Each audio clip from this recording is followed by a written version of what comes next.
Sebenarnya media sosial ini kan tools ya, bisa dibilang tools atau channel ya, yang dimana sifatnya adalah subjektivitas. Media sosial dianggap sebagai alat yang ampuh untuk menggiring opini, membentuk persepsi publik dan mempromosikan diri. Bahkan ada yang mengatakan siapa yang berhasil menguasai media sosial, ini akan menguasai banyak orang. Maka dari itu, perebutan kekuasaan di media sosial ini juga sangat sengit. Siapa yang akan berbicara di situ, dia akan menyampaikan pesannya. Sebenarnya ini sudah berjalan sejak 2012, 2014, pokoknya.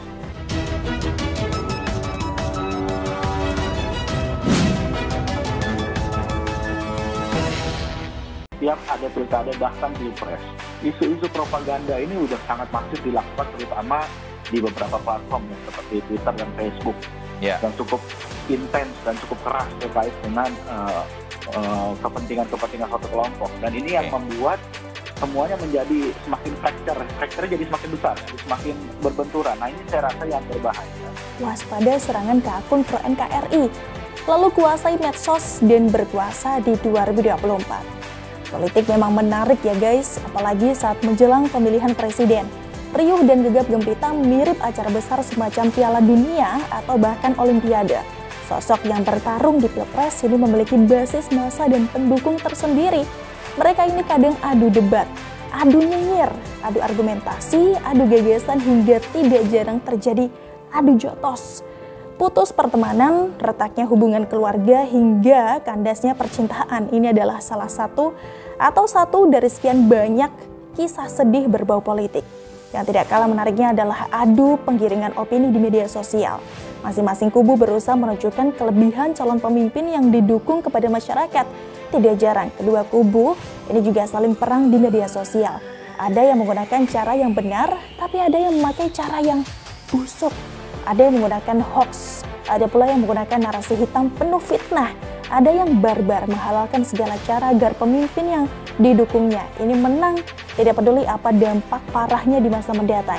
Kita ambil contoh ketika Pak Jokowi mencalonkan diri di Pilpres tahun 2014. Narasi-narasi hitam bermunculan dengan masif guys.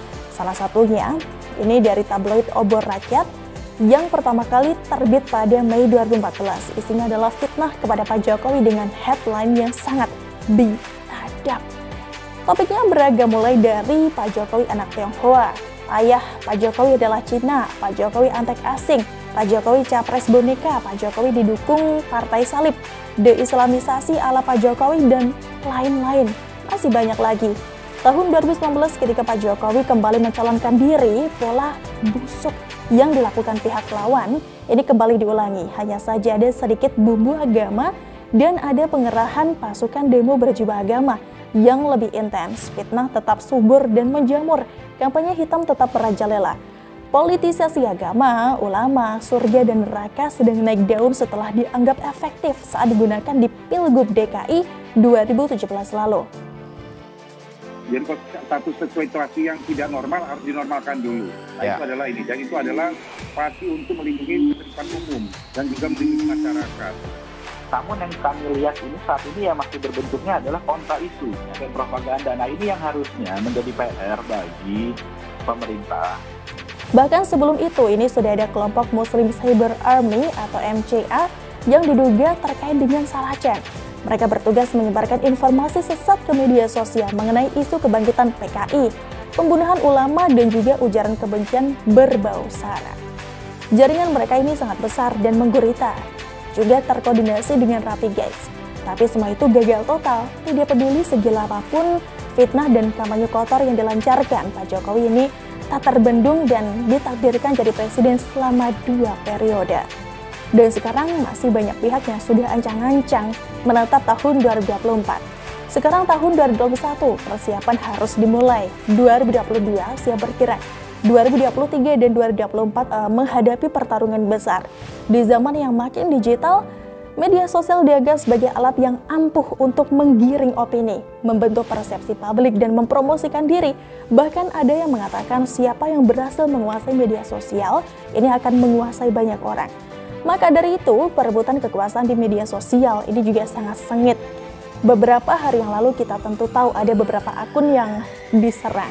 Akun ini terkenal sebagai pembela pemerintah dan tidak kenal menyerah melawan narasi dan juga propaganda dari kelompok pengacau Nusantara.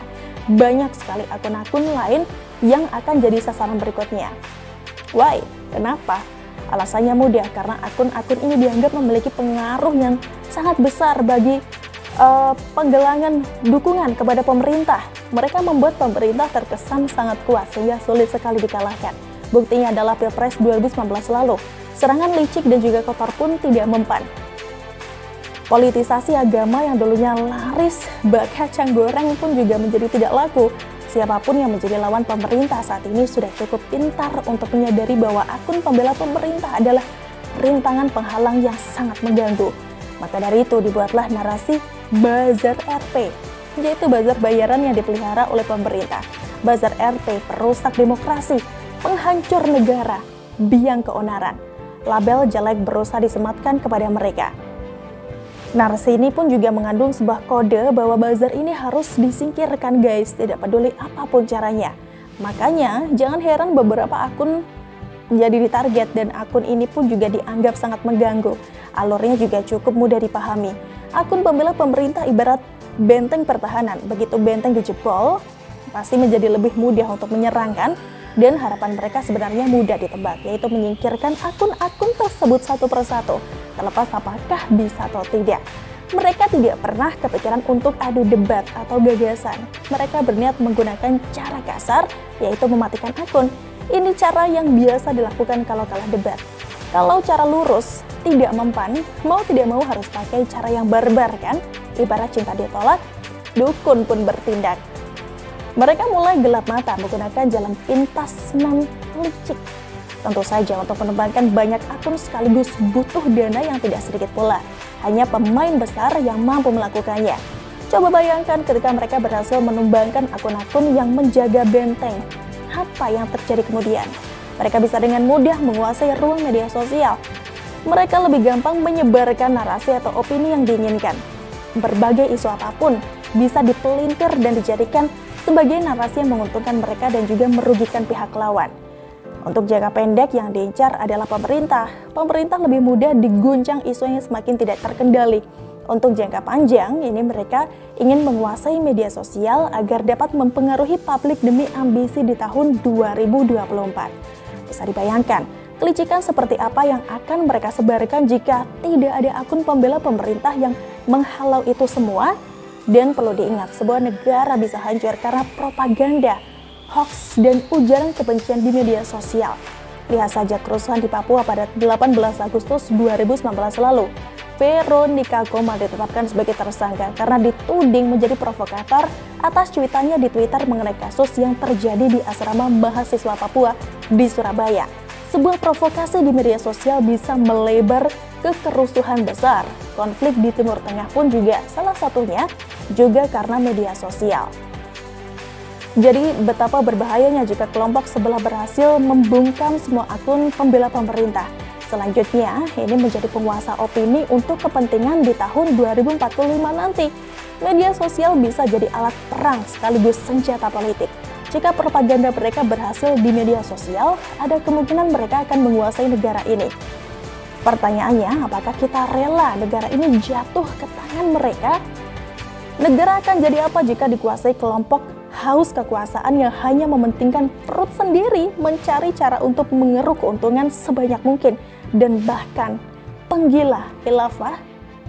Mereka kompak bersatu untuk berkuasa. Nah, apakah kita akan diam saja? Gimana nih guys menurut kalian? Diskusikan di kolom komentar ya.